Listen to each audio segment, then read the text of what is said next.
How the smegging smeg would a toaster know how to get out of a black hole? Technically, we're not in a black hole. Not yet. We haven't passed the event horizon. What's an event horizon? Asked the cat. Let's start at the beginning. The toaster adjusted his bread width to maximum and back again. A black hole isn't an object, it's a region, a rip in the fabric of space-time. It starts off as a massive sun. When the sun dies, the enormous gravitational pull at its center drags all the matter in the star back into itself. A medium-sized sun becomes a neutron star, a star whose molecules are packed as tightly as possible. However, if the weight of the sun is great enough, it overrides the exclusion principle, which states that in normal circumstances, two electrons can't occupy the same energy space, and so the star continues collapsing. Eventually, the gravitational drag at the center becomes so colossal, the escape velocity, the speed you have to achieve to get out, reaches 186,282 miles per second, which is light speed. And since light speed is the speed limit for the universe, nothing can escape, not even light. It becomes a sort of giant galactic vacuum cleaner, sucking in everything in its range, even time. That's why time at the front of the ship is running more slowly than time at the back.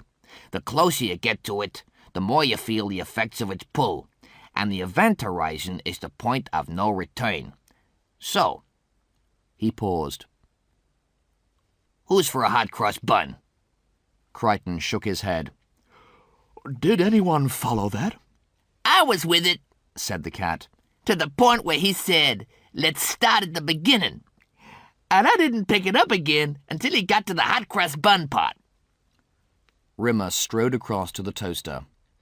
Explain this, Malado. How does a novelty kitchen appliance suddenly get to know so much about black holes? I have a voracious appetite for reading, said the toaster. Holly told you this, didn't he? After he got his IQ back, but before he turned himself off. The toaster's grill glowed red. Maybe. Did he happen to mention how to get out of one? That depends, said the toaster. Depends on what? Depends on whether or not anyone wants any toast. 20 minutes later, they sat in a horseshoe munching their way through the towering piles of assorted toasted delights. Crichton, who had to eat Rimmer's share, was beginning to feel he needed to change his stomach bag, and the cat was becoming quietly hysterical about what effect consuming 34 pieces of toast was going to have on his waistline. For God's sakes, are you insane? Rimmer snapped. How much toast are you expecting them to eat? Here's how to get out of a black hole. Providing you accelerate into it and achieve sufficient speed before you pass the event horizon, the additional acceleration provided by the gravitational pull means you can break the light barrier, loop round the singularity at the black hole center, and be traveling fast enough to swoop out again. I thought, said Crichton through a mouthful of toast, that as soon as we pass the event horizon, we get crushed. Not if we're traveling faster than light. We inherit a whole new set of physical laws. So, when we get out, Rimmer frowned, we're traveling faster than light, yes? The toaster inclined its bread tray in a nod. How do we stop? Lister is stuck on that planet starving to death. If we finally draw to a halt 130 galaxies south-southwest, that's not going to be tremendously helpful. Assuming Holly was right about all this, and we survive, we've got to rescue him. How do we stop? Well now. The toaster twirled his browning knob from side to side. Wouldn't you like to know? Yes, we would, said the cat politely. Well, for your part, the answer's simple. What? Keep eating the toast. The cat groaned and reached for his 35th slice. Lister tried to move his arm again. This time it moved. Not much, but a little. He tried it again. This time it moved a little more. His suit was melting, and the more it melted, the lighter it got. This was good, and this was bad. It was good, because at least at some point soon he'd be mobile again, and able to make a break for the crest of the hill. It was bad because he had no idea whether or not he could get to the top of the hill before the suit melted completely. He angled up his elbows so he slid from between the forks and crunched onto the broken glass of the incline.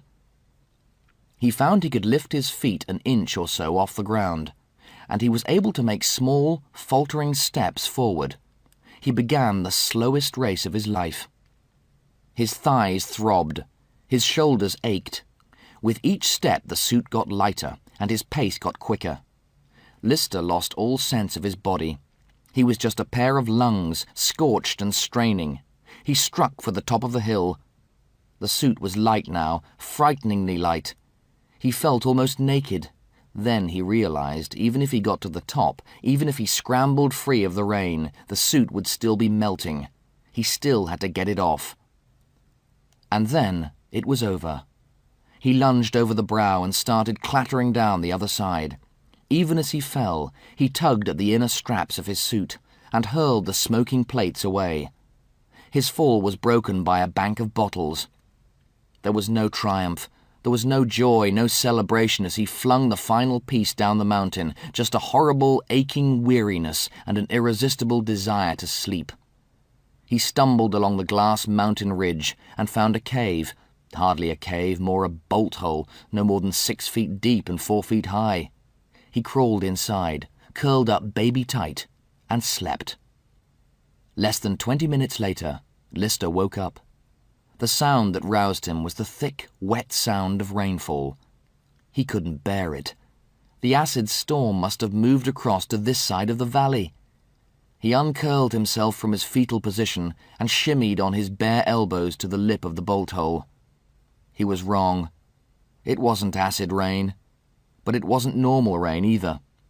It was black. Torrents of thick, black syrup drooled over the mountainside. Lister reached out a quivering hand and caught a glob of the viscous goo in his palm. He sniffed it. He tasted it. He spat it out. Oil. It was raining oil. Still, Lister thought, oil rain was a damn sight better than acid rain. At least it wouldn't kill him. He felt quite cheered. Weather-wise, things were brightening up. Hell, if the trend continued, by evening it would probably be doing something as bland and normal as raining tomato soup or snowing beach balls. He crawled back into the shelter of his bolt hole and tried to get some sleep, but he couldn't. Not even Lister could sleep through an earthquake, especially when it was happening directly underneath him. The ground sneered open, and a foot-wide chasm snaked towards him as he scrambled backwards out of the bolt hole. He shielded his eyes from the lashing oil and watched as zigzag splits powered across the splintering landscape. Millions of bottles crashed and tumbled into the ground's rumbling gullet. Lister ran. He had no idea where he was running or whether there was any point. He leapt over sudden chasms, dodged past small avalanches of bottles, and scrambled and scraped his way to the top of the next peak. The black sky hurled javelins of oil at his shivering, wretched body as he crumbled to his knees and skidded and slithered into the next basin. The oil weighted his locks, and the wind whipped them across his face as oily fingers jabbed down his throat, forcing him to gag for air. Blind and choking, he staggered across the basin. He wiped the worst of the oil from his eyes with what remained of his t-shirt and blinked up against the hammering rain. He wasn't alone.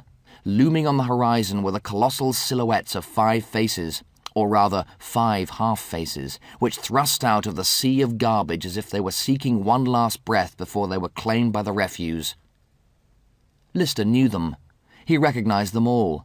George Washington, Thomas Jefferson, Abraham Lincoln, Theodore Roosevelt, and perhaps the greatest American president of all time, Elaine Salinger. Lister hauled his aching body across the basin and took shelter under George Washington's nose. He knew where he was now. Mount Rushmore, South Dakota. This hellhole of a planet, this uninhabitable pit of filth, was Earth. Lister laughed. He'd made it. He was back home. He laughed too long and too hard, a dangerous laugh that danced with insanity. Everything that had kept him going, the goal that had given his life meaning, was suddenly, farcically achieved. This was Earth. He was home. But what had happened? What had been done to the place? The answer was fairly obvious, even to a half-insane, sick, oil-sodden Astro on the brink of starvation. Earth had been turned into a garbage dump. He had no idea what had torn it from its orbit and sent it hurtling to the outer reaches of the universe, but the fact that this was Earth, and it had been converted into a planet-sized refuse tip, was undeniable. But did that explain why the weather was haywire? Only partly. The more Lister thought about it, the more things seemed to click into place. Right from the moment he'd first arrived, from the moment he'd first emerged from Starbug, and the Arctic winds had whipped and toyed with him, whimsically changing direction every few seconds, tossing him up in the air and dashing his body into snowbanks, right from that moment, the weather had been trying to kill him. There was the acid rain, the sizzling downpour which only fell in the basin where his ship had crashed. Then, after his miraculous escape to the bolt hole, the quake had forced him out into the open, into the suffocating, cloying treacle of the oil storm. Had exhaustion made him paranoid? Were his thoughts being twisted by hunger and fatigue? Or was he right? Was the Earth waging a war against him? Against him personally? But why? If the Earth did have some kind of inexplicable innate intelligence, why would it want to kill him? What had he ever done to the Earth?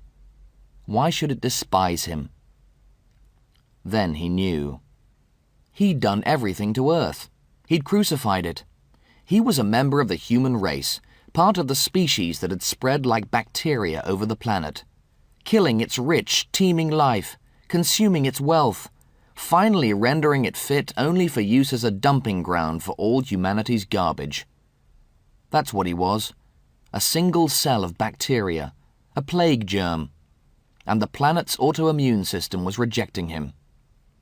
No, the idea was preposterous. It was insane. Hunger and weariness were fueling his paranoia. The Earth didn't have an intelligence. It didn't live. It was a ball of stone.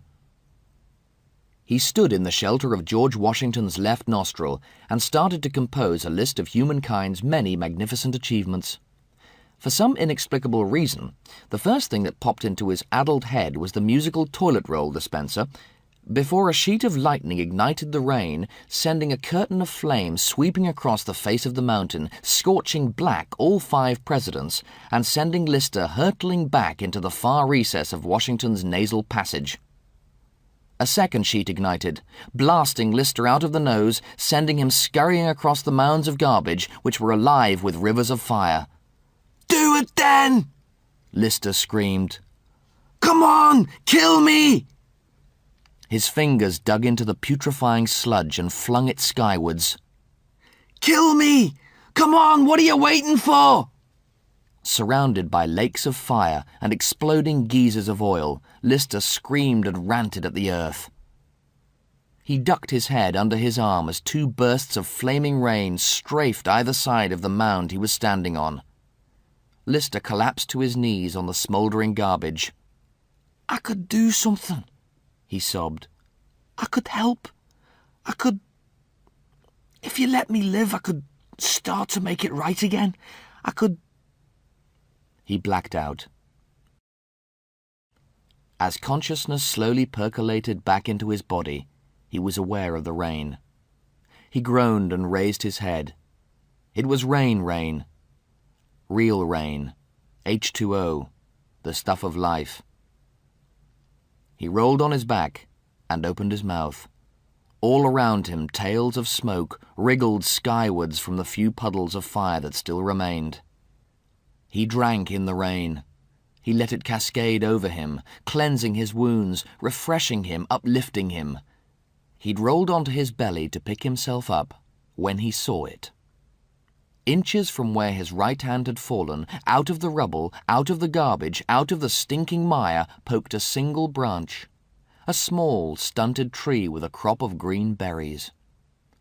Lister plucked off the fruit and started to eat. They were olives. He wept.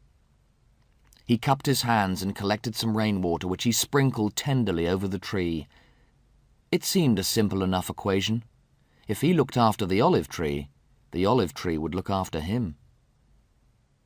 He heard a movement in the rubble behind him. He turned. He wasn't the only living creature on the planet. There was at least one other.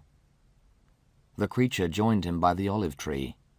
It was one of the oldest of Earth's inhabitants. It had been there long before man, and would probably be there long after. It was a cockroach. But a big cockroach. A very big cockroach. This cockroach could have played nose tackle for the London Jets in their all-time best season. It was a mother of a cockroach. This cockroach was 8 feet long. Lister moved slowly, very slowly. He rocked back on his rump, drew his knees up to his chest, and with a sudden, swift movement brought both his boots down on the roach's side. There was a sickening thud, and the cockroach lay on its back, rocking helplessly, its mandibles opening and closing in shock. Lister ferreted among the rubble for something lethal and found a long, thin shard of glass. He stood over the writhing beast, his hands raised over his head. The glass flashed down towards the soft underbelly. Then he stopped. He flung the glass blade away, then stooped and lifted the cockroach back onto its feet. The cockroach made a series of curious clicking noises, but made no attempt to move away. "Here." Lister plucked an olive from the branch and held it out for the cockroach to take. "I'm a reformed species. We're going straight. No more killing. Here, take it." The giant insect ignored the olive. Instead, it nuzzled among the rubble and started to eat the garbage. Lister sat there chewing his olives, watching the mammoth roach consume the refuse. It seemed like a hell of a good deal to him. The meal over, Lister decided to head back to Starbug, to rake through the ruins and see if there was anything left he might salvage. As he walked across the rubble, he realized the cockroach was following. He turned and made some shooing movements with his arms. The cockroach clicked and whistled and carried on following him. Lister broke into a trot. So did the cockroach. Finally, Lister slowed and stopped. The cockroach caught up with him, slithered to its belly, pushed its head in the crook of Lister's knees, and nudged the back of his legs. Lister stumbled and straightened and tried to fend it off. The cockroach nudged again. Lister walked sideways, his arms out straight, trying to keep it at bay. The cockroach butted him a third time, and Lister fell full length across its back. It raised its belly from the ground and started to waddle forward. It wanted to carry him. And when an 8-foot cockroach wants to give you a ride, Lister reasoned, probably the smartest thing to do was to let it. He changed his mind 5 seconds later, just after he splayed his legs over its back and tucked his fingers under the rim of its armor plating. The cockroach took off. The view would probably have been staggering from 200 feet, but you had to have your eyes open to appreciate it fully, and Lister had no intention of doing that. He shouted and screamed and tried to steer the cockroach earthwards, but his benign captor had set its mind on its destination. It was taking him home to meet its folks. Halfway up a tall bottle mountain, they landed. The 20 or so members of the roach's clan surrounded them, whistling and clicking and rubbing their hind legs together in insect delight. Plainly, Lister was a hit. One of the roaches retired to the back of the cave and dragged a half-rotten sofa carcass to Lister's feet. The family looked on in mute anticipation. Lister did something then he wouldn't have done in any other circumstances whatsoever. He started to eat a sofa. This seemed to go down well. There was a cacophony of whirs, clicks and whistles, and the cockroaches circled in delight. "Well, it's been absolutely wonderful," Lister found himself saying. "Terrific place you've got here," he said to the mother roach. "And you serve a wicked rotting sofa, but I really must be going." He nodded, threw in a few clicks and whistles for good measure, and climbed on the first roach's back. It waddled speedily down the length of the cave and flung itself over the mountainside. When Lister opened his eyes, he found to his alarm he was flying in formation, at the head of a swarm of cockroaches. 10 to his right, 10 to his left. and as they flew down the middle of the valley, more and more were emerging from their caves and taking up their place behind him. He looked behind him at the swelling swarm of buzzing roaches and yelped like a bronco-busting rodeo star. By the simple expedient of consuming a tiny portion of a decomposing three-piece suite, Lister had been anointed King of the Cockroaches. And together, Lister and his loyal subjects were going to start putting the planet back together again. The colossal cone-shaped jet housings on Red Dwarf's underbelly screamed and whined in their losing battle against the irresistible drag of the black hole's gravitational pull. Suddenly, as one, they ceased their pointless protestations and puttered into silence. All resistance gone, the massive mining vessel catapulted into the blackness towards the event horizon. Lazily, the jet housings started to rotate. 45 degrees, 90 degrees, 120 degrees, until finally they had described a full half circle. The rotation motors wound down, and the stabilizing bolts cracked loudly into place. All the while, the ship howled faster, ever faster towards the lightless unknown. The jets fired up again. Thousands of hydrogen explosions harnessed the raw energy of the universe and thrust the ship forward to the brink of demi-light speed and beyond. Event horizon, 2 minutes and closing. Crichton pulled the safety webbing over his shoulders and inflated his crash suit. "Did I tell you about spaghettification?" said the toaster. The cat lurched upright from the couch, bolted to the corner of the anti-grav chamber. "What's spaghettification?" "I didn't mention it then." 1 minute 50. "No, you didn't. What is it?" said Rimmer. "Well," said the toaster, when you enter a black hole, an effect takes place called spaghettification.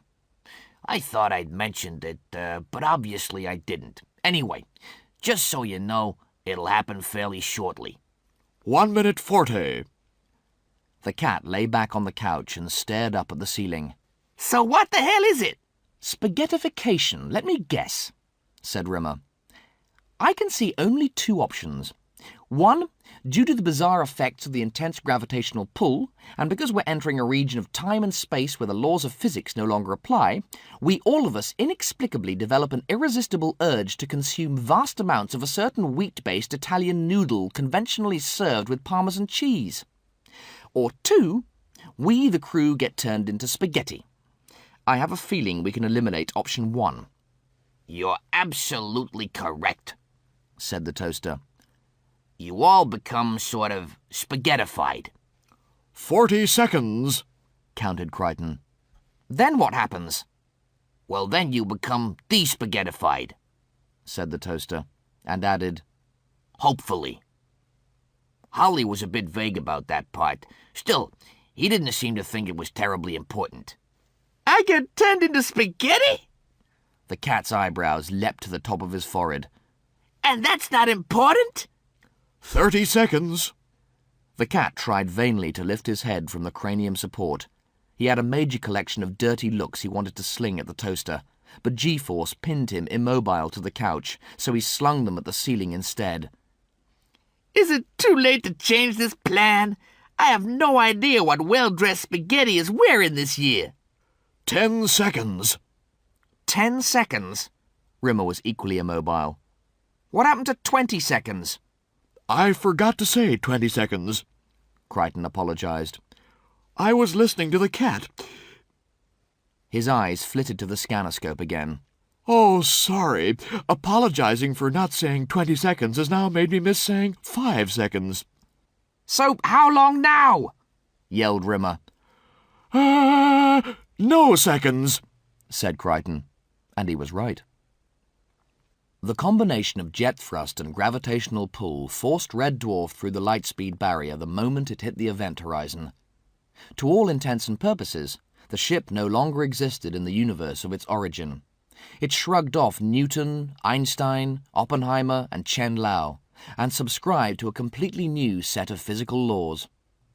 They were in the black hole, heading for its center, heading for the ring of light that swirled suicidally around the spinning singularity, the core of the dead star where all the matter sucked in by the black hole was compressed to infinity. and they were heading there at such a speed they were overtaking light. The cat's body started to spill off the couch in every direction. Long, thin strands of what had formerly been him slithered across the floor and intertwined with the strands that had been Crichton and Rimmer and the toaster. The anti-grav chamber became a sea of heaving, screaming, living linguini. Everyone became part of everyone else. They threaded together and formed a new whole. They weren't four, they were one. The particles that had once formed Rimmer's intelligence, in a blinding flash of empathetic insight, suddenly became aware of the desperate, monumental importance of toast. Instantaneously, the strands that had been the toaster were conscious of the overriding necessity for dressing well and having a really terrific haircut.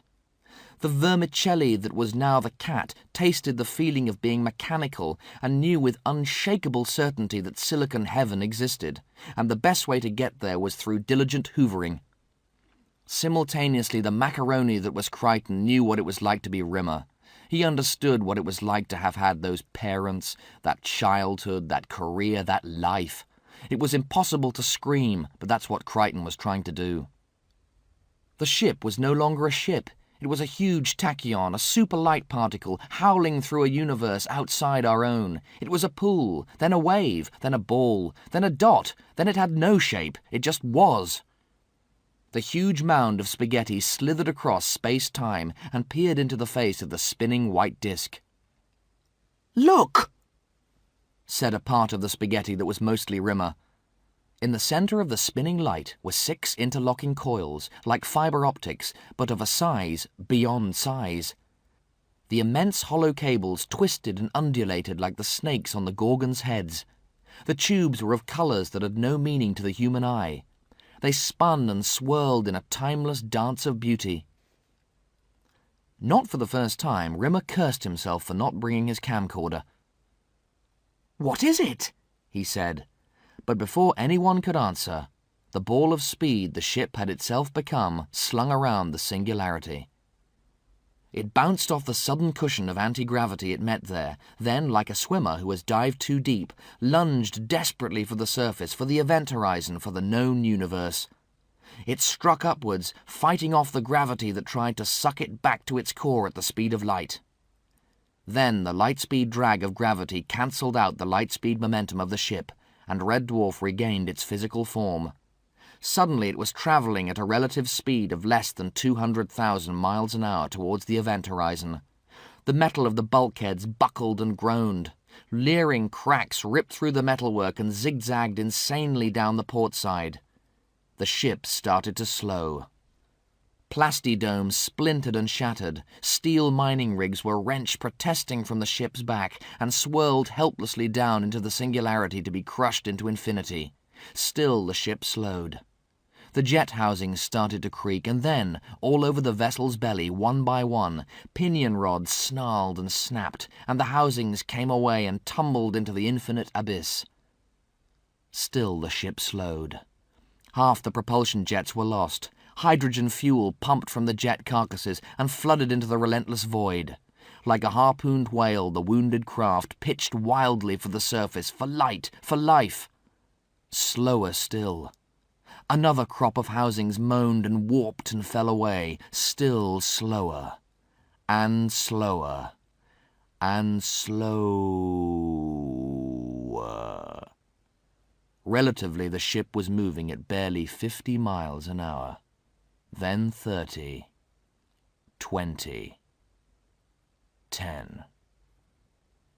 The black hole had just to claim one more jet housing to tip the balance, to drag the ship below light speed and trap it forever in its bleak embrace. It didn't.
With the suddenness of an infant's birth scream, Red Dwarf exploded through the event horizon and into the known universe. Free of the worst of the cloying quicksand grip of the dead star's interior, the limping vessel peaked back up to light speed for an instant before the final remnants of gravitational drag slewed it to a halt on the very periphery of the black hole's influence. The despaghettified cat looked down his body and checked it was all there. It seemed to be. He unbuckled himself from the couch and stood on uneasy legs. Everyone okay? Crichton nodded, still too nauseous to speak. What was that? Said Rimmer. In the middle of the spinning light, those tubes. The Omni Zone, said the toaster. Hawley predicted we'd find that. It confirms his theory. What theory? The theory that there are 6 other universes, and all their gateways converge at the center of a singularity. There are 6 other universes? Said Rimmer. So Hawley reckoned, said the toaster. He also believed that our universe is the bad apple. It's the cock-up universe. Something went wrong with our Big Bang and made time move in the wrong direction, and that's why nothing makes sense. I'll tell you something that does make sense. The cat staggered over to the toaster. You made me eat 73 rounds of buttered toast. Check that! 7-3! He slapped his rump. I feel like I'm carrying around a 3rd buttock in my pants. And I just want you to know this. I want you to live with this for the rest of your life. You, he jabbed the toaster with his long-nailed forefinger. You make real lousy toast. It's cold, it's burnt, and it's soggy. The toaster twirled his browning knob defiantly. Hey, what do you expect for $19.99 plus tax? Conversation, quantum theory, and good toast? The bulging, warped cargo bay doors refused to yield to electronic command, but they did yield to the massive volley from the mining lasers, which ripped them from their hinges and sent them spinning off into space. The 2 transport craft taxied along the takeoff ramp and out through the yawning bay. They banked left and skirted Red Dwarf's mangled hull before swooping down into the planet's atmosphere. When they hit the thick grey cloud bank, the craft peeled off. White Giant with Rimmer and the cat took the northern hemisphere, and Blue Midget, piloted by Crichton and the toaster, zoomed south. Rimmer stared unblinking into the screen of the infrared scannerscope as White Giant swept across the surface of the planet. What's happened to the snow? Where's the Ice Age gone? The cat pushed aside the dangling furry dice and peered through the murk of the drive window. What is all that stuff down there? That mountain, it's shining. Rimmer looked over his shoulder. Looks like glass. The cat increased the magnification factor, and they stared at the mountain ranges of green bottles looming below them. Bottles! What is this place? Rimmer shrugged and turned back to the heat scanner. Nothing. He voice-activated the sonar scan for signs of movement. Still nothing. This is hopeless. We could fly around for years and not find him. 1 man on a planet this size? It's like looking for a needle in a haystack. No, it's worse. It's like trying to find a hidden can of lager at a student party. If he's still alive, we'll find him. He'll have left some kind of signal. 24 days he's been down there, 24 days without food. He may be too weak to signal. Crichton slipped Blue Midget into autodrive and squeezed between the towering stacks of freshly baked bread that occupied 80% of the living space in the craft's operational midsection. He lifted the dozen or so brown loaves that covered the scanner screen and piled them on top of a rack of pallets bulging with French sticks. 24 days without food, said the toaster. I only pray we've brought enough bread. Crichton suppressed a sigh and wondered how he'd ever been persuaded to pair up with a novelty kitchen appliance. For 36 hours they tracked back and forth across the surface of the planet, hoping for a heat reading on the infrared scan or some sign of movement from the sonar. At 5 o'clock on the evening of the 2nd day, they got one. The signal originated from a small island measuring barely 60 miles across, 3,000 miles south of the equator. Small pockets of movement registered on the sonar. The infrared confirmed life, quite a lot of life.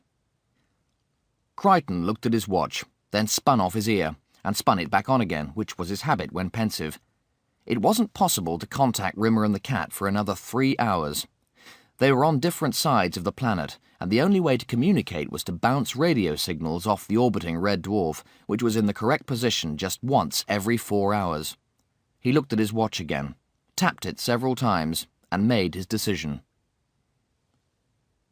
Blue Midget's retrojets blasted deep smoking potholes into the island's swampy surface, and the landing legs telescoped down into the quagmire, sinking dozens of feet before they found purchase. The hatchway opened, and Crichton leaned outside to scan the terrain. He sniffed gingerly at the air to sample the atmosphere for chemical analysis. Instantly, his olfactory system went into massive overload, and his nose exploded loudly. He clucked impatiently, unscrewed the pop nose from his face, and fished inside his utility pouch for a spare. He tore off the plastic packing and clicked it into place. He twisted the adjustment screw to turn the smell sense down to minimum and tentatively inhaled once more. His second nose went the way of the first. He had no more noses. He'd have to wait until he got back to Red Dwarf. In the meantime, he was noseless, which was probably just as well. He staggered out onto the ramp and threw the hover dinghy into the steaming marsh, then ducked back into the craft to reappear with the toaster strapped to his back. Careful! Yelled the toaster. I'm only $19.99, and not waterproof. A thought entered Crichton's CPU, but it was a very cruel thought and unworthy of a mechanical, and not the kind of thought that would get him into silicon heaven, so he reluctantly dismissed it. They sat in the hover dinghy, and Crichton checked the remote scanner. He wrenched back the joystick, and the dinghy rasped off, bouncing across the steaming swamp in the direction of the signal source. The cat was beginning to panic. He'd gone almost 2 hours without a bath, or even a light shower. He was beginning to smell like a human. He snapped the controls over to automatic and shimmied off to the changing cubicle. I'm out of here, buddy, he said, and flicked quickly through his emergency travel wardrobe, which contained only his top 100 indispensable suits, and selected his 7th new outfit of the afternoon. Doing anything with the cat was impossible. Rimmer looked up from his vigil at the scannerscope. "Do you really, absolutely need another bath?" The cat didn't even consider the inquiry worthy of a reply. Human beings, what unhygienic, dirty, revolting little creatures they were. All their priorities were wrong. They had scant regard for relaxing and general quality snoozing time. Instead, they raced around pell-mell getting sweaty. It was no wonder they'd invented the wheel before they'd invented the twin-speed hairdryer with styling funnel.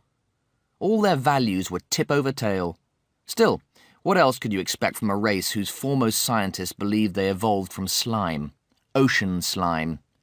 They honestly held the opinion that their ancestors were mud. On the other hand, having spent some time with them, the cat was inclined to agree. He sculpted his face into an elegant sneer and disappeared into the shower cubicle. The cat was less than an hour into his ablutions when Rimmer spotted the starbug. Look! There it is! The cat dashed out of the cubicle, dripping underneath his bathrobe, his shower cap still in place. There! Rimmer pointed at the magnified video image. The cat squelched into the drive seat, looped White Giant over for an investigatory pass, and landed 400 yards from the stricken craft. Rimmer knew there was no one alive on board long before they scrambled over the dunes of glass and stood in front of the gutted bug. The hatchway door was half melted, and what was left was swinging creakily on one hinge. Inside there was nothing. No fixtures, no fittings. Just the rotting bulkhead. The roof was almost entirely missing, and cone-shaped holes gouged grotesque patterns in the 3-foot-thick reinforced steel floor. The cat curled a finger through a gap in the hull and pulled. A foot-square slab of metal came away easily, and when he tightened his fist, crumbled in his hand. Rimmer looked down at the pile of ashes that lay on what remained of the sleeping couch. Found this on the drive seat. The cat stood in the hatchway holding a melted fragment of Lister's leather deerstalker. "I've seen this before," said Rimmer. "One time on Callisto. Wiped out an entire settlement." What is it? Rimmer looked up through the roof at the black knotted wisps of cloud threading across the grey sky. "Acid rain," he said quietly. Both of them knew they wouldn't find anything, but they decided to look around anyway. None of it made sense to Rimmer. He'd left Lister on an ice planet. Somehow the ice had melted, exposing this strange terrain of geographical features apparently built from glass. Hey! Rimmer looked up. The cat was standing high on a ridge overlooking the wreck of the Starbug. Look at this! The cat motioned for Rimmer to join him. Rimmer picked his way up the jagged slope of the Bottle Mountain and looked down into the next basin. Spread out below them were acres on acres of rich, verdant pasture land. Fields of wheat, fields of corn, and fields of barley shimmered in the easy breeze of the sheltered valley. A long, thin stream of gurgling blue glinted its length. Trees, not very tall but strong and young, sprouted in thick forests around the perimeter. And in the centre of the valley, in the heart of a vast olive grove, smoke curled from the chimney stack of a small homestead. There!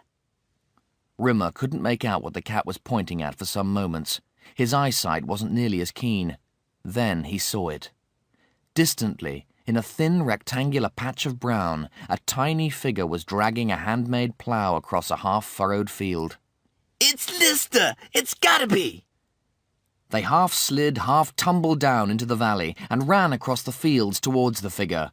When they were 200 yards away, they realized they were wrong. It was a human, but it wasn't Lister. It was an old man, grey-haired and slightly bent. More than a little hard of hearing, too, because he didn't respond to any of Rimmer's shouts until they were almost on him. He swiveled and looked at them, his fingers toying idly with his long, braided silver beard. He had the strong muscle tone and weathered skin of a farmer who spent a lifetime in the fields. He was fit and strong, but he had to be at least 60, maybe more. He gazed at them for a while from under the thick, furry white caterpillars of his eyebrows. Then he mopped his brow with a leathery forearm and turned back to his plough. "Old man!" Rimmer panted. "We're looking for someone."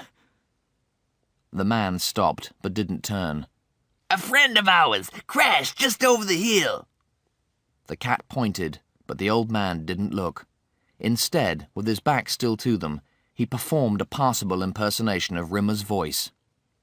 "I'll be back," the old man said. "Trust me." He turned and pulled off his cap. He swept a liver-spotted hand through the remaining wisps of silver on his pate. Rimmer crooked his head to one side and studied the old man's features. It was the eyes that gave it away. "Lister?" he said, his eyes half pinched in disbelief. Lister shook his head. "Where the smeg have you been?" "We got here as quick as we could." "Quick," Lister bellowed. "Quick!"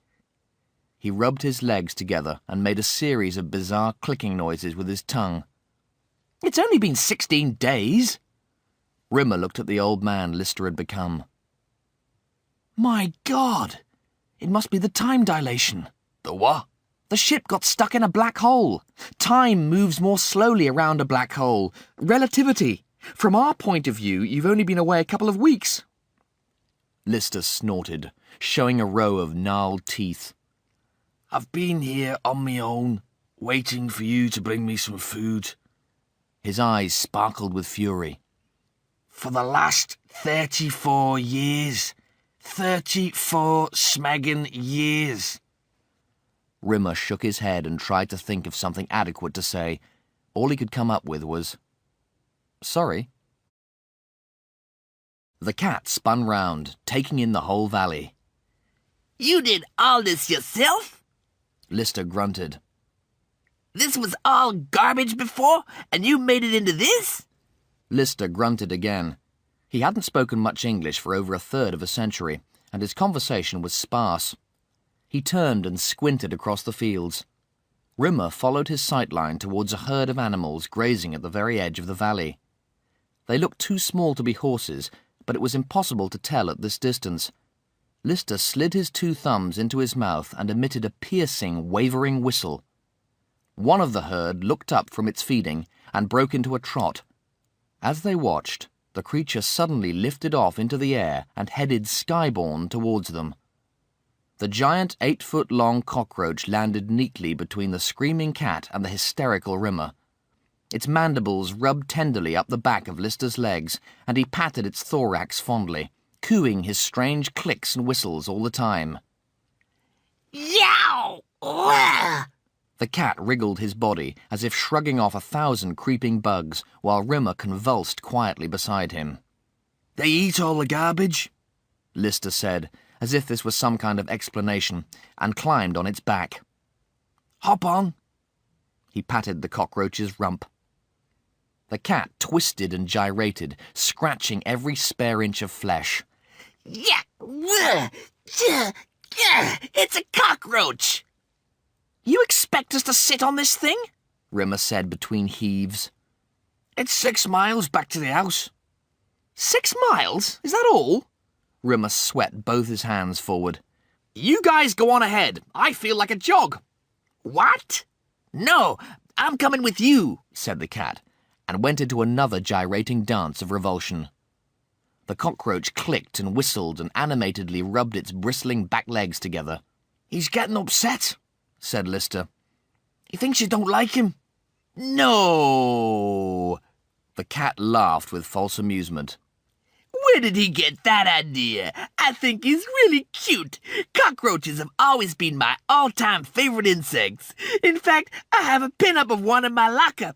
I especially love those black sticky hairs on the back of his legs and that sort of slimy stuff that dribbles out of his mandibles. He's adorable. Wow! Get on. You two.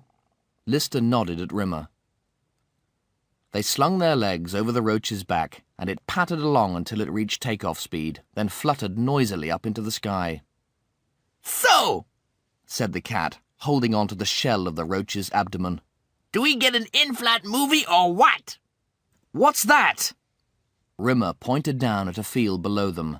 There were no crops in the field, just yellow and white flowers which were arranged and planted to spell out 2 enormous letters. 2 Ks. Jasmine, said Lister simply, and Rimmer let it go at that. Lister's home was made entirely of garbage. The walls were built from waste paper, compressed into bricks that made them as hard as any wood. The roof slates were fashioned from beaten-out flattened bean tins, and the windows were the portholes taken from front-loading washing machines. Various tubes, pipes and cables ran to a tall tower some 50 feet away, which housed a configuration of mirrors that harnessed solar energy. Besides the main house, there were a number of cockroach stables and farm outhouses which stored harvested crops, seeds and equipment. As they walked across the courtyard, a number of young roaches flocked out excitedly to meet them.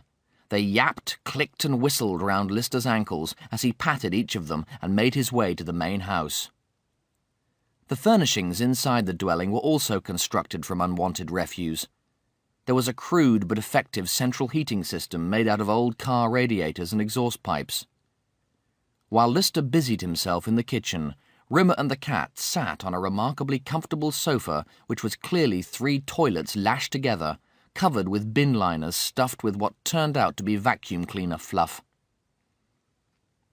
There was an elaborate hand-carved wooden mantelpiece over the stone hearth.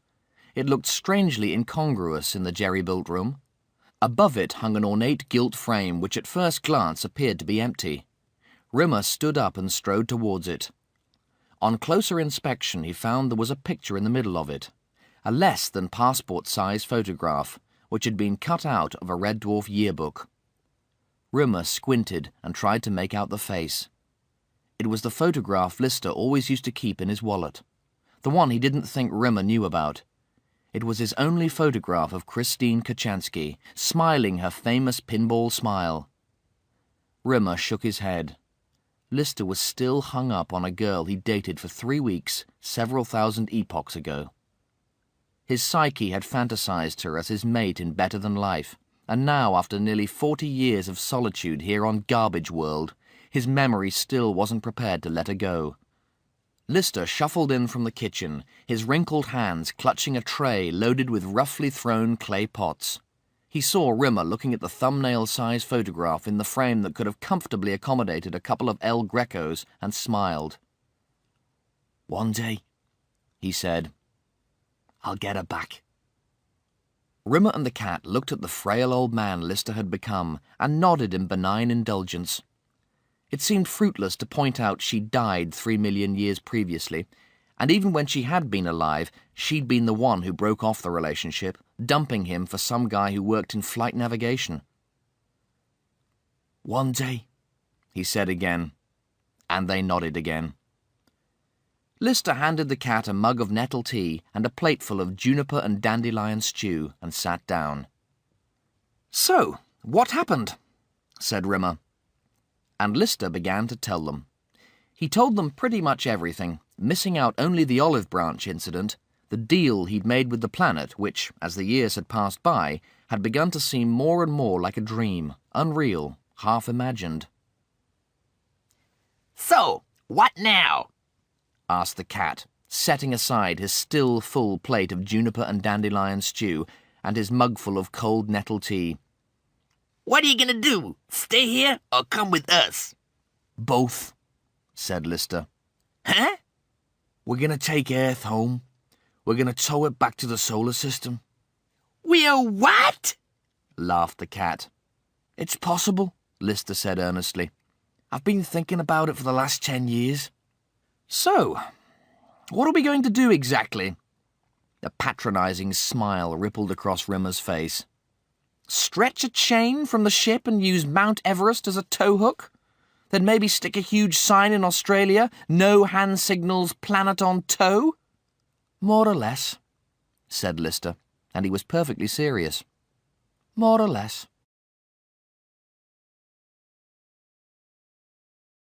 The giant roach circled White Giant, then landed deftly by its side.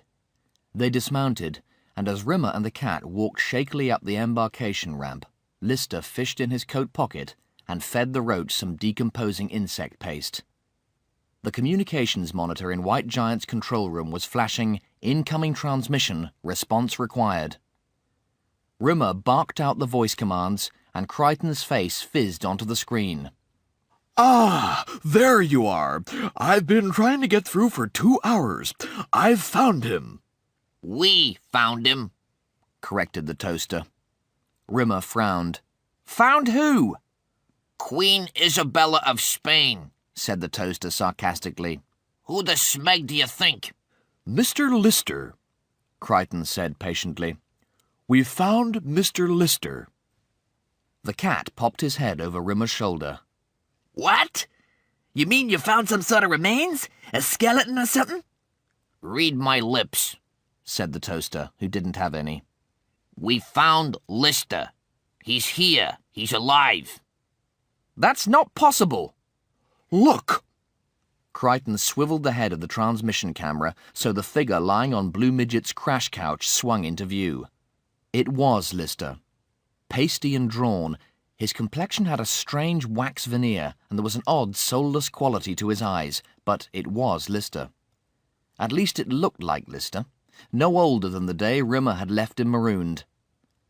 Rimmer stared at the screen, his face bunched like a ball of waste paper. Suddenly a gnarled hand snaked past him and flicked off the transmission link. Rimmer turned and looked into Lister's wizened old face. The cat backed up to the far bulkhead wall. What's going on here? Just who are you, buddy? I'm Lister, said Lister unsmiling. Then who the hell's that? The cat flung an elegant forefinger towards the screen. Benny Goodman and his orchestra? It's a morph. It's a what? It's a polymorph. The thing about human beings was this. Human beings couldn't agree. They couldn't agree about anything. right from the moment their ancestors first slimed out of the oceans, and one group of sludge thought it was better to live in trees, while the other thought it blatantly obvious that the ground was the hip place to be. And they disagreed about pretty well everything else ever since. They disagreed about politics, religion, philosophy, everything. And the reason was this. Basically, all human beings believed all other human beings were insane in varying degrees. This was largely due to a defective gene, isolated by a group of Danish scientists at the Copenhagen Institute in the late 1960s. This was a discovery which had the potential for curing all humankind's ills, and the scientists, naturally ecstatic, decided to celebrate by going out for a meal. 2 of them wanted to go for a smorgasbord, 1 wanted Chinese cuisine, another preferred French, while the last was on a diet and just wanted to stay in the lab and type up the report. The disagreement blew up out of all proportion. The scientists fell to squabbling, and the paper was never completed. Which was just as well in a way, because if it had been presented, no one would have agreed with it anyway. Small wonder, then, that Homo sapiens spent most of their short time on Earth waging war against each other. For their first few thousand years on the planet, they did little else, and they discovered 2 things that were rather curious.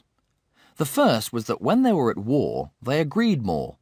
Whole nations agreed that other nations were insane, and they agreed that the mutually beneficial solution was to band together to eliminate the loonies.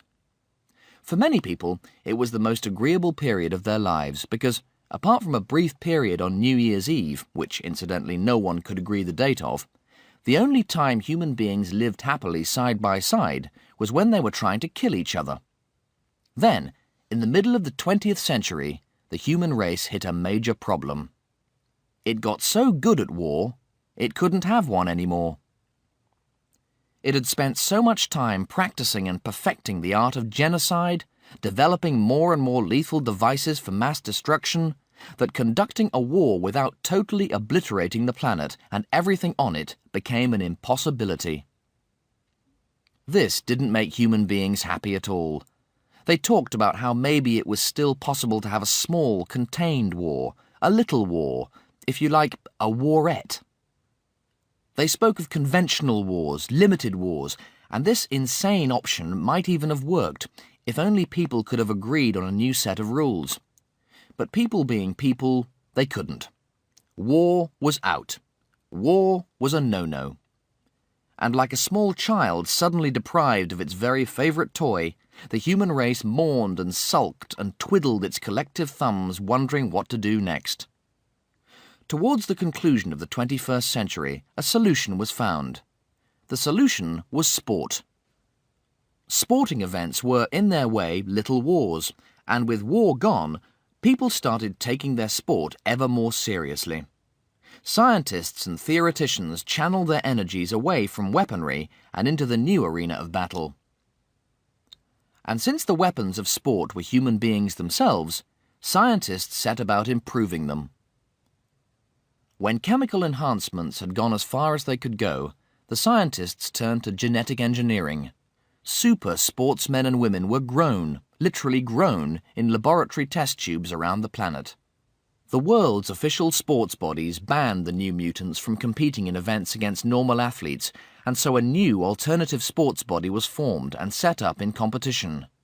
The GAS, Genetic Alternative Sports, finished normal sport within 2 years.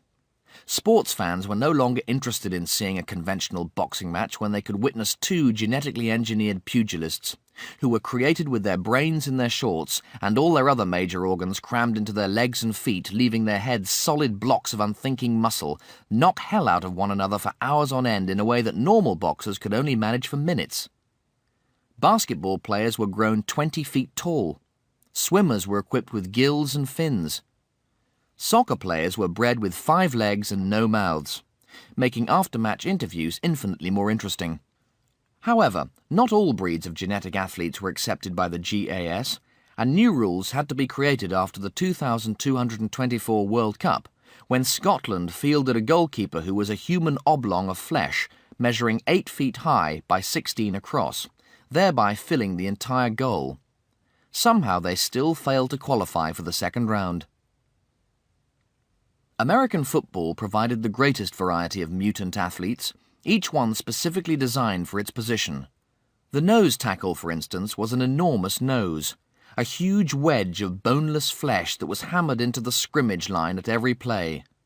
Wide receivers were huge X's, 4 long arms that tapered to the tiny waist perched on top of legs capable of 10-yard strides. The defensive line were even larger, specifically bred to secrete noxious chemicals whenever the ball was in play.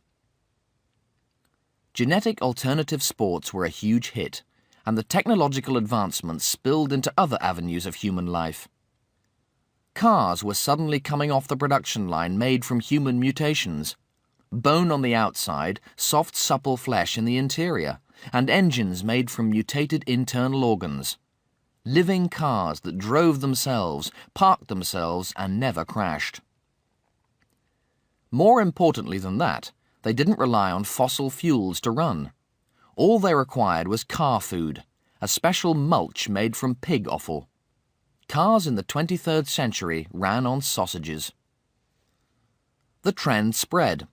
Gelfs, genetically engineered life forms, were everywhere, and soon virtually every consumer product was made of living tissue. Gelf armchairs, which could sense your mood and massage your shoulders when you were feeling tense, became a part of everyday life. Gelf vacuum cleaners, which were half kitchen appliance, half family pet, waddled around on their squat little legs, doing the household chores and amusing the children. Finally, the bubble burst. The Gelfs rebelled, just as the mechanoids had rebelled before them. The unrest had been festering for half a century. The dichotomy was that, although Gelfs were created from human chromosomes, and therefore technically qualified as human, they had no rights whatsoever. Quite simply, they wanted to vote. And normal humans were damned if they were going to file into the polling stations alongside walking furniture and 20-feet-tall athletic freaks. The rebellion started in the Austrian town of Salzburg, when a vacuum cleaner and Gelf Volkswagen Beetle robbed a high street bank. They took the manager and a security guard hostage, agreeing to release them only if Walter Hollmann was brought to justice for murder. Walter Hollmann had killed his armchair, and the whole of the Gelf community was up in arms, those that had arms, because the law courts refused to accept that a crime had been committed. The facts in the case were undisputed. It was a crime of passion. Hollmann had returned home from work unexpectedly one afternoon to discover his armchair sitting on his naked wife. He immediately leapt to the right conclusion and shot the chair as it hurriedly tried to wiggle back into its upholstery. Finally, the establishment capitulated, and Hollmann was brought to trial. After the 2-day hearing, the court ruled that since Hollmann would have to live out the rest of his life being known as the man who was cuckolded by his own furniture, he had suffered enough and was given a 6-month suspended sentence.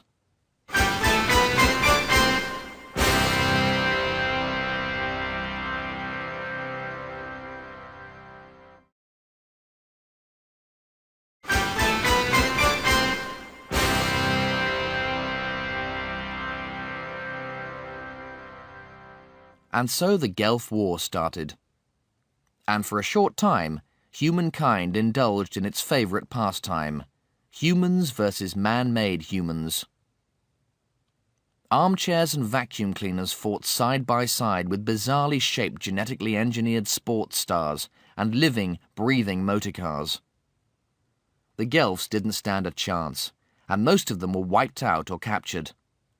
The few remaining went to ground, becoming experts in urban guerrilla warfare. For a short time, Gelf hunters proliferated, and a rebel vacuum cleaner waddling frantically down a crowded street pursued by a Gelf runner became a common sight. But it wasn't the Gelf resistance fighters who caused the problem. The problem was what to do with those who'd surrendered. Legally, killing them constituted murder, but equally, the authorities could hardly send them back into docile human service. Fortunately, the problem coincided with the nomination of Earth as garbage world. All the captured Gelfs were dumped like refuse on the island of Zanzibar and left to die. Most of them did, but not all. Some survived. Not the brightest, not even the biggest, just those best equipped to cope with the harsh rigors of living on a planet swamped in toxic waste and choking poisons. The ones who could endure the endless winter as Earth soared through the universe looking for its new sun. And gradually, a new strain of Gelf evolved. A creature who could live anywhere, even in the revolting conditions on Earth. A creature with a sixth sense, telepathy. A creature who was able to read its prey's mind, even through hundreds of feet of compacted ice. A creature with no shape of its own, whose form was dictated by the requirements of survival. These were the polymorphs, the shape changers. They didn't need food for survival. They fed on other creatures' emotions. Their diet was fear, jealousy, anger.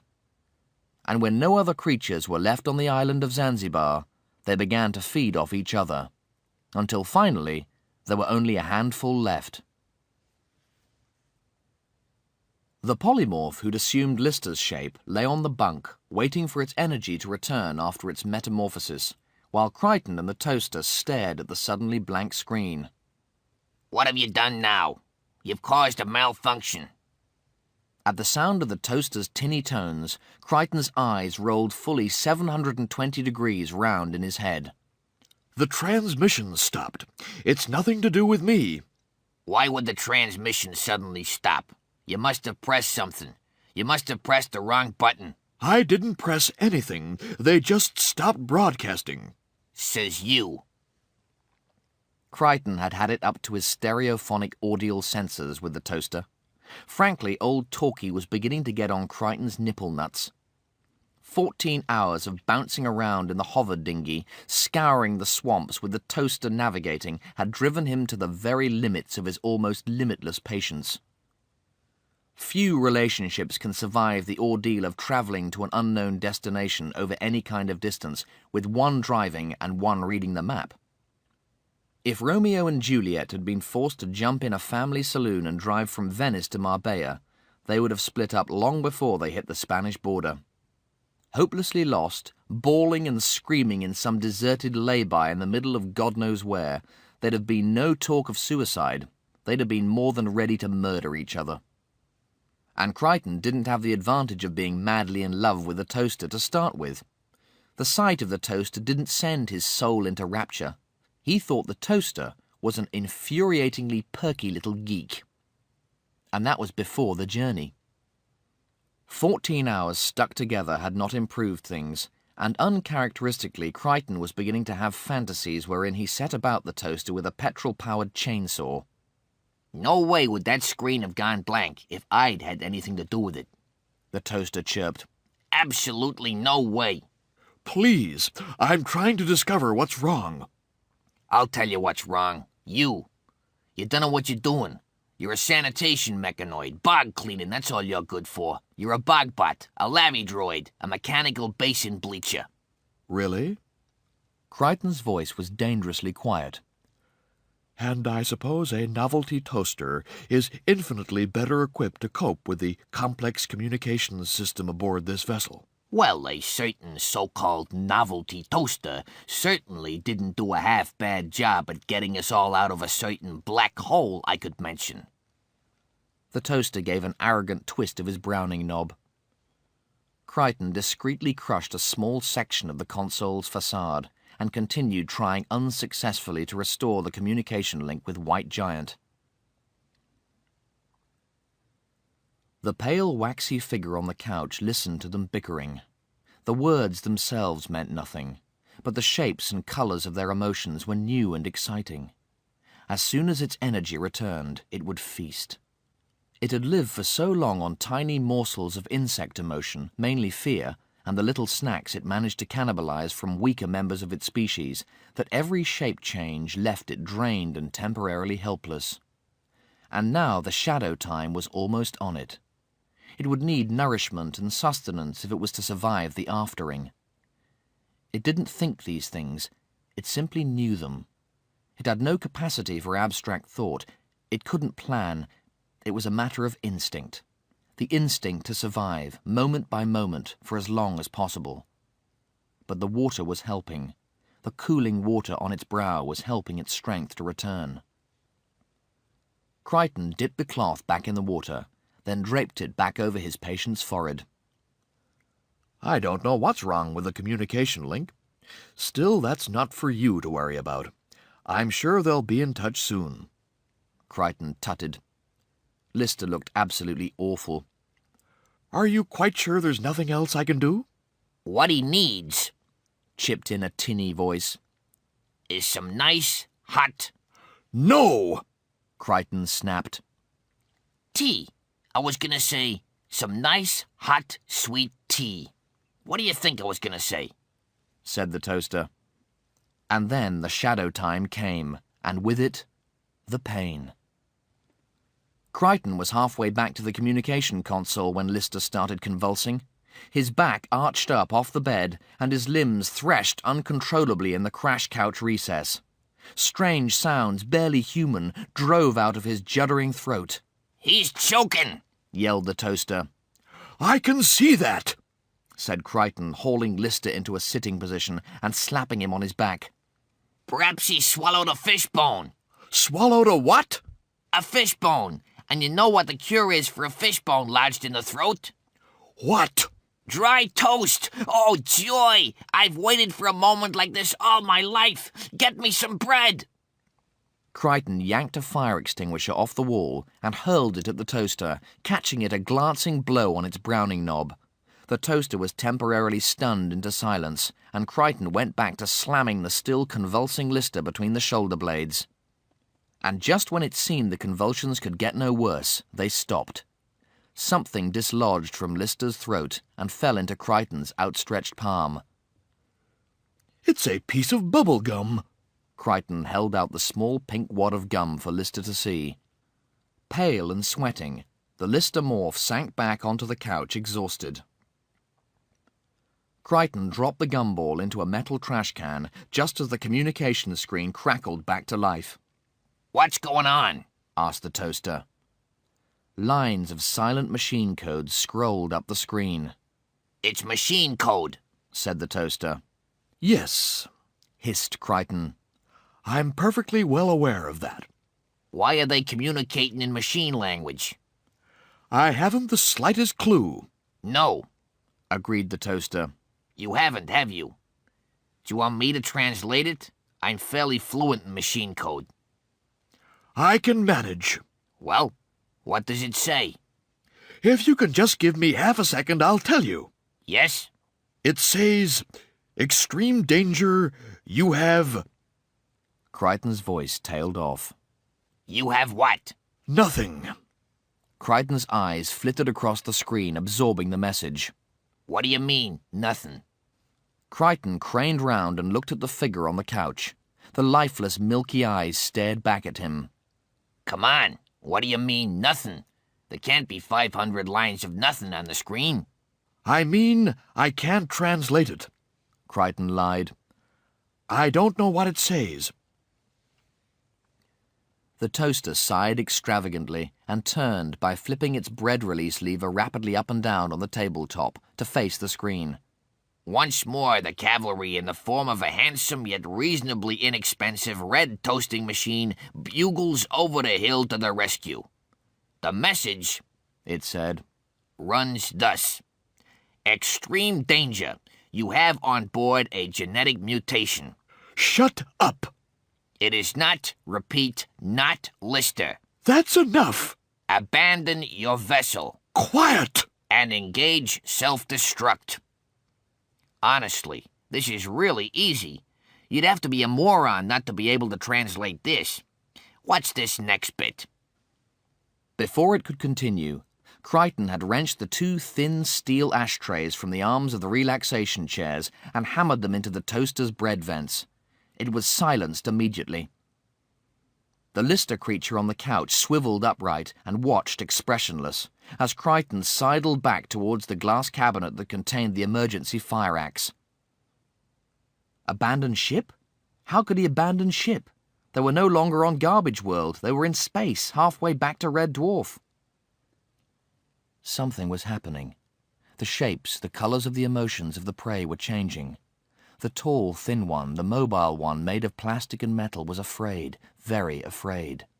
Delicious. Nurture the fear, help it grow, then feast on its succulence. Feast to gorging. Must change to nurture the fear, but weak, too weak to complete. Crichton's elbow smashed into the glass casing behind him, and his hand found the grip of the fire-axe. Then he froze. It was a horrible sound.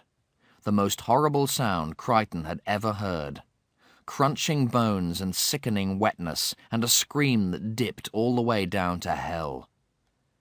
Lister stopped being Lister and started to become something else. His body folded in on itself, and when it re-emerged it was inside out. The slimy, mucus-coated organs quivered and gurgled as the ribcage split open, and a strange serpent-like suction head slithered out and began sliming across the floor towards Crichton's feet. Crichton stood there, waxwork still in terror, as the unspeakable appendage coiled itself up his legs. The rest of the creature lay writhing ecstatically on the floor. Lister from the shoulders up, blubbery gore below. The grotesque tentacle wound its way effortlessly up Crichton's torso and wrapped around his neck until its drooling tip quivered inches from his lips. It reared back like a snake about to strike. The tentacle tip split and a pink, fleshy, pursed mouth flicked out and grinned. Then there was a voice. It was high-pitched and metallic. It was the toaster. Hey, pal! The creature's mouth slowly turned towards the bright red plastic box on the table. Would you like a little toast? The toaster jiggled its crumb tray so that it toppled onto its front, then slammed down its bread release lever. A red-hot metal ashtray skimmed through the air, slicing through the creature's tentacle. The severed appendage thrashed and flailed, spraying green gloop around the entire control room. The part of the creature that was half Lister, half something else, screeched with blind agony and lurched towards the toaster. Hey, don't get angry. I have a slice for you, too. The second ashtray sizzled across the control room, ploughed through the neck of the Lister beast, decapitating it, silencing its inhuman shriek forever. The toaster flipped back up onto its base and said in a voice as macho as its tinny larynx would allow, Was it something I said? It burred. He seems a trifle cut up. Crichton slithered down the bulkhead wall, sat on the deck and groaned, a long, low grumble of a groan. This was possibly the worst thing that could have happened. Saved yet again by the toaster. Now it would scale new peaks of obnoxiousness. The toaster was already in its stride. A little puff of smoke trilled from the top of its grill.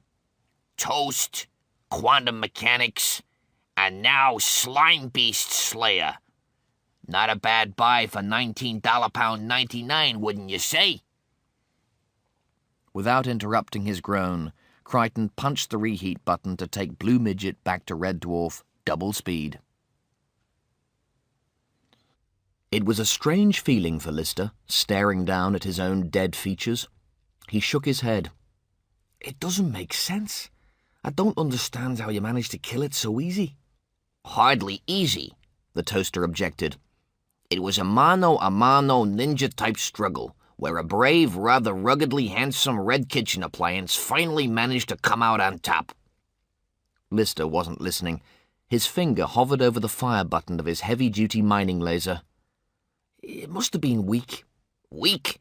It was on the brink of squeezing the very life out of a Series 4000 mechanoid. That's how weak it was. You just can't tolerate the thought that, yet again, your old buddy talkie toaster saved everybody's neck. Why did it wait so long to feed? It doesn't make sense, none of it.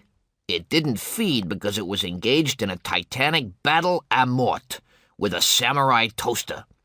It was too busy trying to dodge lethal discs of red-hot steel to be thinking about nosh time. Oh, you should have seen me. I was magnificent. I feinted right, I dodged left. I was ducking and diving, weaving and bobbing, and he didn't lay a sucker on me. Lister shook his head again and clicked and whistled a cockroach expletive. Crichton prodded the polymorph's remains with the shaft of his fire axe and looked up at Lister. What I don't understand is why it looks 30 years younger than you do. It read your mind. You were expecting to find me the same age as you left me. That was the only data it had, so it turned into what it knew you were looking for. Rimmer stood outside the hatchway on the embarkation ramp, still steadfastly refusing to enter Blue Midget. "You've encountered these things before, then?" he called to Lister. Lister nodded. "Once. One of the scouting roaches brought one back to the valley.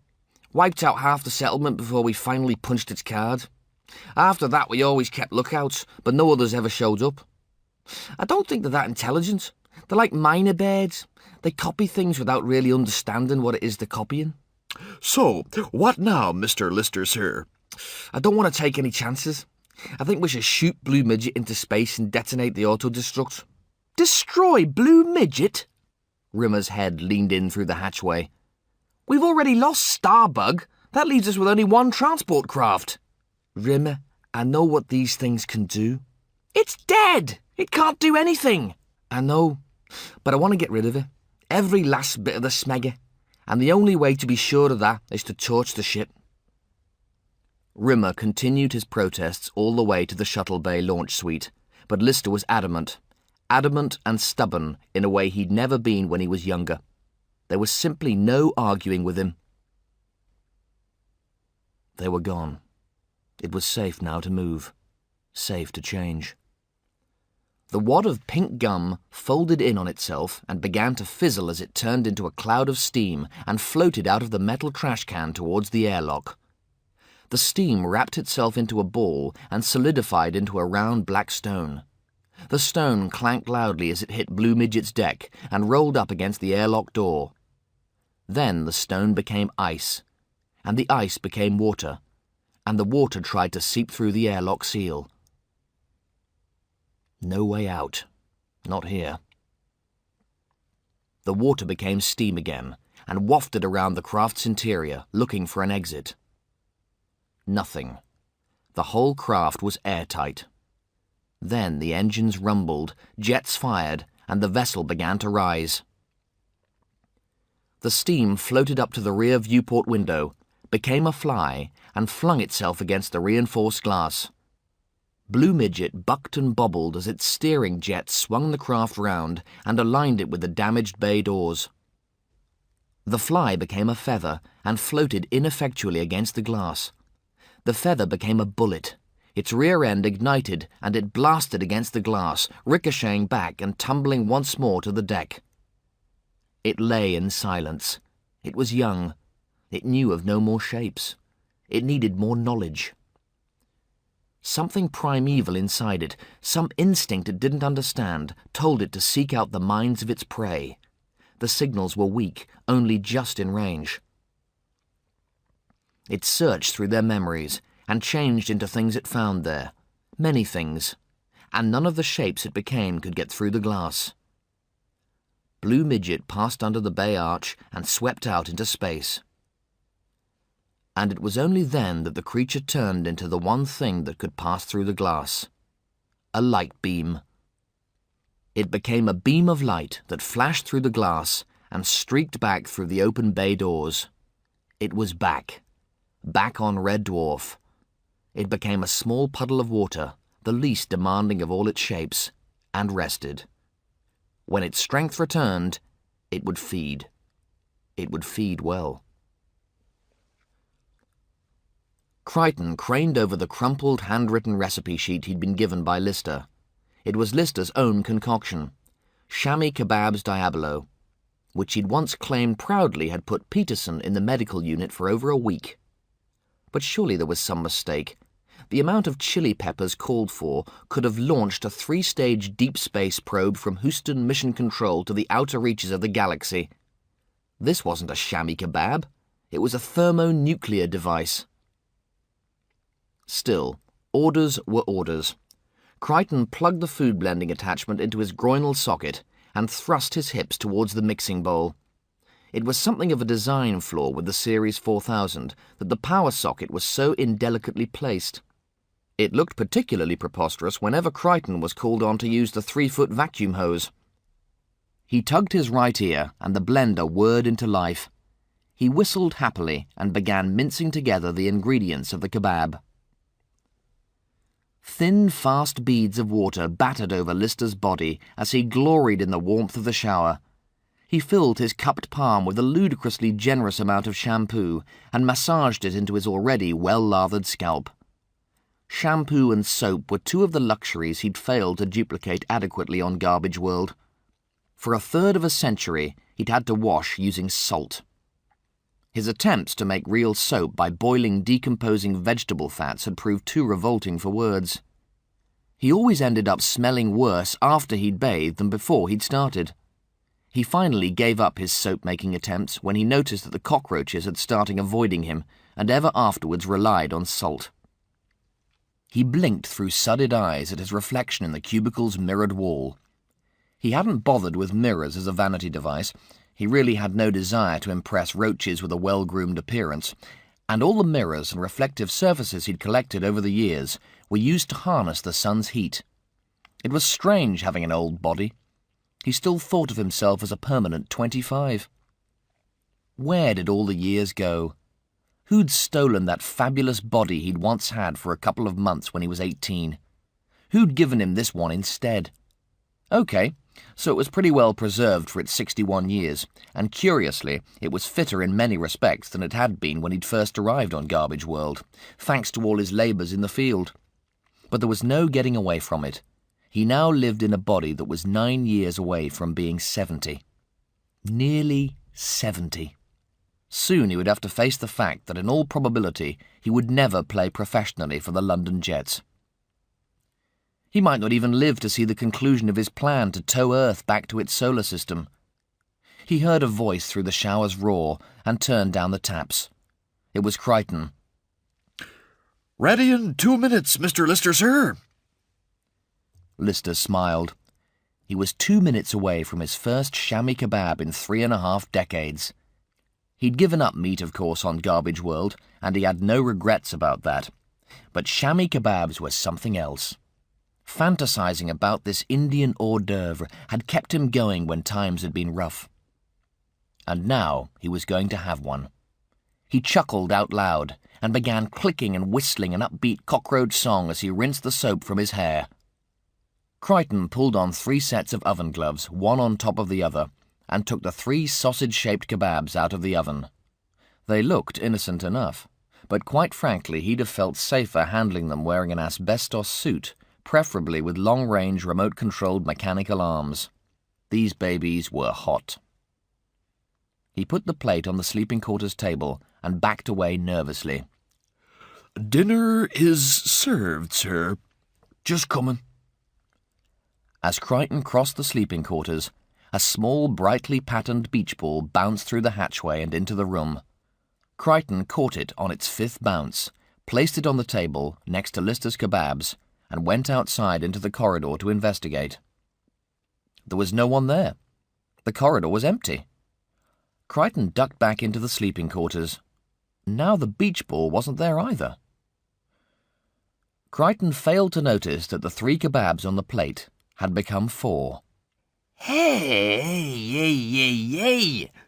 Lister stepped out of the cubicle, tugging together the cords of his shower robe. Chamois kebabs! He orgasmed. 34 years? I hope you haven't skimped on the old chilies there, Crichton's old buddy old pal. Lister sat down and prepared to eat.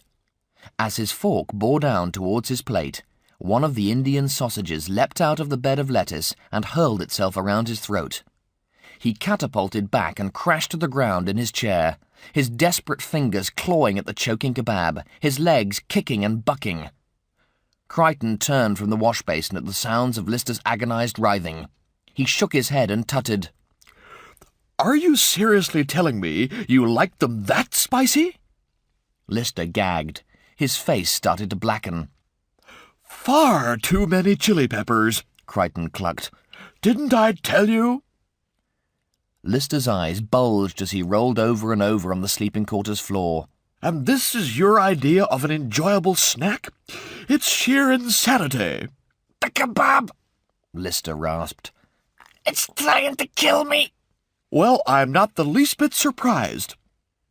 Finally, Lister's clawing fingers found some purchase, and he ripped the lethal chamois from his neck and slung it across the sleeping quarters. He hunched, coughing and choking as it slid with snake speed underneath the bunks. Where did it go? Where did what go? The polymorph. There's another polymorph. What? Where? Lister staggered back against the bunks. I think it went under Rimmer's architect's desk. He reached down and picked up his red boxer shorts from the floor and struggled into them. Come on, Crichton. We've got to get out of here. Lister grabbed a baseball bat from beside the bunk and started backing towards the hatchway. There was a loud cracking sound, and Lister doubled up. Are you all right, sir? What's the matter? Me boxers. They're shrinking. Lister staggered forward, his eyes double-sized with fear as a second creak wrenched his body into spasm. The polymorph. It's turned into a pair of boxers. Getting smaller. No, God, please, please. Lister staggered and then toppled onto his back. Crichton, help me. Please help me. Me boxers, get them off. Pull them down. Please, God, I'm begging you. Crichton fell to his knees between Lister's splayed legs, ripped open his shower robe, and tugged frantically at Lister's boxer shorts. Rimmer skidded into the quarters. What the hell's going on? Keep still, Mr. Lister. I can't stand it anymore. Get them off, please. Do it now. We need some kind of lubricant. Crichton's eyes scanned the room. Butter. I'll get some butter. Anything, just do it quick. Rimmer shook his head. He couldn't say he was totally shocked. He wished he could, but he couldn't. He'd bonk anything, Lister. Not even a male android was safe from his vile appetites. And what was that dangling from Crichton's groinal socket? A food blender? Oh, it brought tears to his eyes just thinking about it. With a final effort, Crichton ripped off Lister's tiny shorts and stood up. The boxers were minute, doll size. Lister scrambled backwards towards the hatchway. It's a polymorph. Don't just stand there holding it. Get rid of the smeggy. Suddenly, the tiny red shorts folded in on themselves, and Crichton was holding the tail of a rat. Oh, my God! Lister's stomach surged for his throat. It was a plague rat, 2.5 feet long, not counting its tail. Lister hated rats. Hated them. And this one came from his nightmares. Its razor-sharp yellow teeth, its black matted fur streaked with blood, its cold, dead eyes. It wriggled, snapped, and drooled as Crichton staggered towards him, still grimly holding it by its tail. What shall I do, sir? Where shall I put it? Just get it out of here. Just get it away from me. Crichton swung the beast and flung it hard towards the bulkhead wall, but it twisted in the air, flipped back, and changed direction. Lister watched in adrenaline-induced slow motion as the rat landed on his face. A voice Lister had never heard before screamed from deep inside him. He felt the rat's fetid breath crawl up into his nostrils. Oh, my God! Then the most hideous, revolting, disgusting, foul, vile thing that had ever happened to Lister happened to Lister. Some of the rat's rabid spittle drooled into his gaping mouth.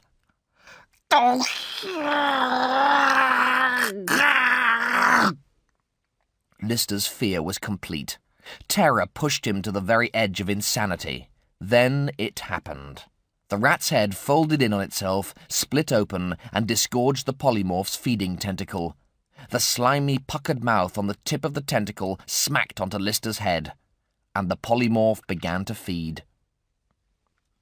Crichton ripped the half-rat from Lister's face and pitched it against the bunkside wall. It squelched down the wall, leaving a trail of gloop and gore, and fell into the open laundry basket. Crichton launched himself across the quarters and slammed down the lid. Lister rose from the floor and picked up the baseball bat. I hate rats. He shuddered. They freak me out totally. They're my second all-time worst fear. Rimmer cleared his dry throat. What's your first? The metal lid blasted into the air, and a new form loomed out of the basket. Its head hung hugely above them. Mucus pulsed through the gaps in its armor-like endoskeleton. Its enormous jaws carried 200 needle-sharp silver teeth, glistening with demonic slobber. This, said Lister. this is my all-time worst fear. The creature's jaws opened to their limit, and a feeding tentacle shot out of its mouth and fastened onto Lister's head. The half-sated polymorph completed its meal.